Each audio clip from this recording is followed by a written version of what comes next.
अनुभव आउ अनुभूति सबुबेले एकांत निजस्व मन भितर जमाट बांधि अनुभूति जेतेबेले मार्गदर्शनर कथा कहे सेतेबेले से कथा हो जाए अनन्य। शिष्य जितेबाला गुरुंकर वाक्य पालन करे सेतेबेले से अनुभव करे गुरु कृपाटा कौन।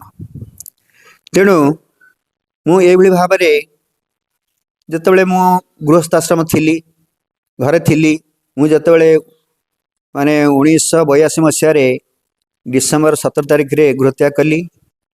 जितेबाला मो सांगरे मो बो मो सांग दी जन जितेबाला आसुता से आम अरिला आश्रम आसुथा किंतु जो भाव में अरिला आश्रम को आसु थाए मत जमी जना पड़ता है अरिला आश्रम पाखापाखि आमर आश्रम हो कि आमर से अरिल तोटा हो कि से पाइका नदी हो से अंचल जमी 10 वर्ष तले थिला भाया अनुभव आसुए। मत भावु थाए मन मन कौन एत निजर लगुच अचिना जगह को आसिले तो अचिना लगे भयंकर लगे भय लगे किंतु मत जमी जना पड़ी जमी 10 वर्ष पूर्व थी ये एभा लगुच मत आनंद भी लगुए।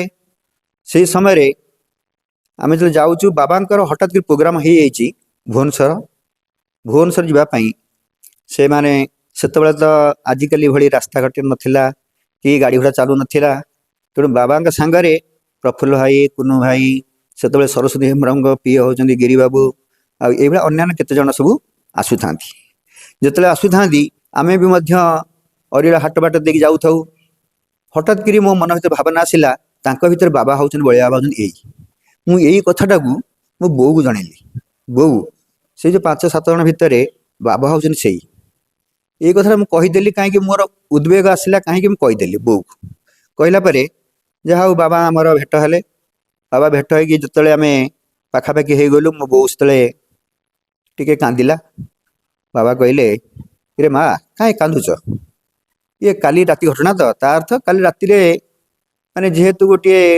परिस्थिति सृष्टि होती मो भीतर जमी गोटे आंदोलित होती मु आश्रम चलीजी मु आश्रम रही मत नहीं बाबा बलिया आश्रम छाड़ यही भाव में मो भीतर कथा सृष्टि होती जितेबाला मो बो यही कथा शुणिले बाबा कहले काली राति घटना तो यहाँ ठाकुर इच्छा तेणु माँ तुम्हें गोटे कम कर बलिया तो प्रोग्राम पड़े जाऊँगी तेणु प्रफुल्ल बाबू तुम्हें आउ न जाकि ये भक्त आसछन्ती माँ परिवार लोक आसछन्ती तुम्हें आज आश्रम रही जाओ काली पलैज माँ तुम गोटे कम कर माने आउ थे बापा सांगे ये पुओ को पठेब यही कहीकि बाबा चलीगले जे चलीगले तेणु आम जिते प्रफुल्ल आमको नहीं गले मु तो देखिली से अरिल आश्रम जमी मु मूलुरा को देखी से गादी की देखी प्रफुल्ल आगुरी चिन्ही मत कि टिके नुआ भाया लगुन था संपूर्ण पुराणा भाया लगुए।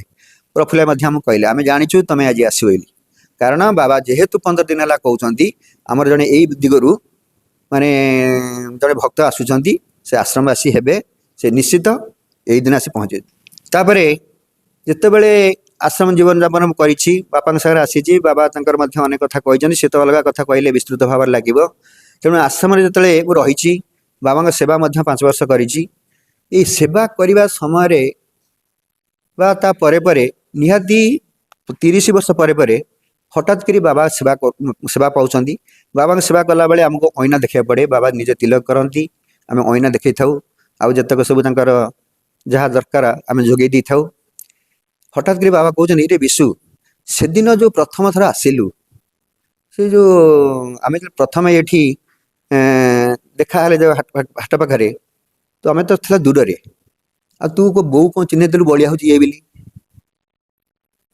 मुझे बाबा मत जना पड़ा मु आश्चर्य हेली निहाती 20-25 वर्ष पर बाबा से वर्ड टा कहते तो बो किम चिन्ह देलु मुझे देख माने से जणे दौरान तोर माने जमी बाबा गोटे कथा कहती बलिया माँ पेटर के कुआ कुआ कौन कर बलिया जानी मन रखी तेणु सब कथा से जनईदे मो बो को से कथा कही से कथा मत जनईदे मोर भी मन पड़ा प्रकृत मो बो से कथा कही तेणु मु आश्चर्य हेली जी माने से गंभीर भाव शुणिली सब तो से अंतर्जामी सब तो जानती से तो स्वयं अंतर्जामी सब जानती गुरु हूँ भगवान प्रतिनिधि तेणु जहाँ से कथा जमी 30 ବର୍ଷ ପରେ ବା 25 ବର୍ଷ ପରେ ବାବା ଯେମିତି ସେ ମୋତେ ଜଣେଇଦେଲେ, ତେଣୁ ସେ ପ୍ରତିଟି କଥା ହିଁ ଜାଣିଛନ୍ତି, ମନେ ରଖିଛନ୍ତି, ସବୁ କଥା ହିଁ ତାଙ୍କ ଭିତରେ ଅଛି।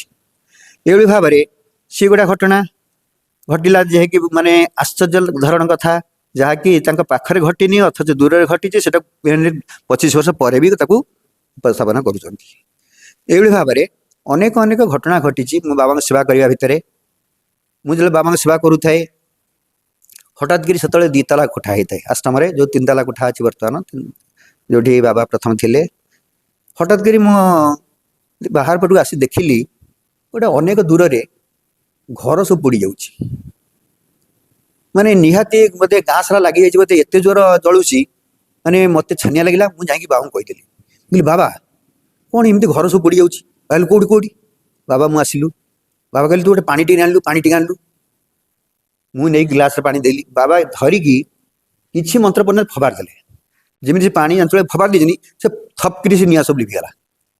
ଲିଭିଗଲା, ମୁଁ ଆଶ୍ଚର୍ଯ୍ୟ ହେଇଗଲି। ଯିଏକି ଆଲୋକମୟ ହେଇଥିଲା, ପୁରା ଗାଁ ସାରା ଜଳିଲେ ଯେମିତି ଆଲୋକ ଜଳିଯାଏ, ଆଲୋକମୟ ହେଇଯାଏ, ସେଇଭଳିଆ ଭାବରେ ଥପକିରି ବନ୍ଦ ହେଇଗଲା। ତେଣୁ ବାବା କହିଲେ ଠିକ୍ ଅଛି, ସେ ଭଲ ହେଇଗଲା, ତେଣୁ ଲିଭିଗଲା। ତେଣୁ ବାବା ଆସି ତାଙ୍କର ବିଶ୍ରାମ କଲେ। ମୁଁ ଦେଖିଲି ତା ପରଦିନ ସେଇପଟ ଅଞ୍ଚଳରୁ ସବୁ ଲୋକମାନେ ଆସୁଥାନ୍ତି। ଆଶ୍ରମ ଆସି ପହଞ୍ଚିଲେ, କହିଲେ ଯେ ଅମକ ଗାଁ, ସେ ଗାଁଟାରେ ମନେ ରଖିନି, ନିହାତି ଆଶ୍ରମ ଠାରୁ ନିହାତି 10 କିଲୋମିଟର ଦୂର ହବ ସେପଟ ସାଇଡ୍ରେ। ସିଏ ଆସି କହିଲେ ଯେ କ'ଣ କି ମିରାକଲ, ଗାଁ ସାରା ଘର ଜଳୁଥିଲା, ହଠାତ୍ କ'ଣ ଲିଭିଗଲା। ମୁଁ ସେଇଠି ଅନୁଭବ କଲି ଯେ ଗୁରୁଙ୍କ ଶକ୍ତି କ'ଣ।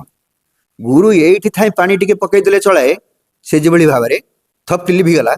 ତେଣୁ ଗୁରୁ ଶକ୍ତି କେତେ ମହାନ। ତେଣୁ ଏଇଭଳିଆ ଅନେକ ଅନେକ ଜୀବନରେ ଅନୁଭୂତି ଅଛି, ଛୋଟ ଛୋଟ ବଡ଼ ବଡ଼। ତେଣୁ ତାକୁ କହିଲେ ମଧ୍ୟ ସରିବନି। ତେଣୁ ପରବର୍ତ୍ତୀ ଯେତେବେଳେ ଆମର ଏଇଭଳିଆ ସୁଯୋଗ ମିଳିବ ଆମେ କହିବା।